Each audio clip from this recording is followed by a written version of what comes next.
بسم اللہ الرحمن الرحیم۔ السلام علیکم۔ سنہری دعاؤں کا سلسلہ جاری ہے۔ آپ سے یہ درخواست ہے کہ آپ ان مسنون دعاؤں کو یاد کریں اور ہر موقع کی مناسبت سے دعا پڑھنے کا اہتمام کریں۔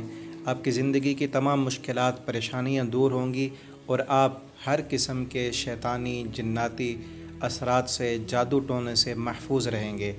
آج کی دعا نیند سے بیدار ہونے کی دعا۔ نیند سے بیدار ہوتے وقت کی متعدد دعائیں ہیں، مگر سب سے معروف اور آسان دعا درج ذیل ہے۔ جب ہم نیند سے بیدار ہوں تو اٹھتے وقت یہ دعا پڑھیں: الحمد للہ الذی احیانا بعد ما اماتنا والیہ النشور۔ ہر قسم کی تعریف اللہ ہی کے لیے ہے جس نے ہمیں مارنے یعنی سلانے کے بعد زندہ بیدار کیا اور اسی کی طرف اٹھ کر جانا ہے۔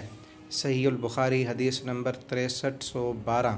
وضاحت: اس دعا میں مسلمان کی تربیت کی گئی ہے کہ وہ اپنے دن کا آغاز اللہ تعالیٰ کی تعریف اور اس کے شکر سے کرے۔ اللہ کی تعریف بھی کرے کہ اللہ نے ایک نیا دن دیا ہے، اور اللہ کا شکر بھی کرے اور اللہ سے یہ توفیق مانگے کہ اللہ اس دن میں مجھے اپنی فرمان برداری والے کام کرنے کی توفیق عطا فرما اور نافرمانی والے کاموں سے بچا۔ تو دن کا آغاز دعا سے کریں اور سارا دن جو مسنون دعائیں ہیں ان کو پڑھتے رہیں۔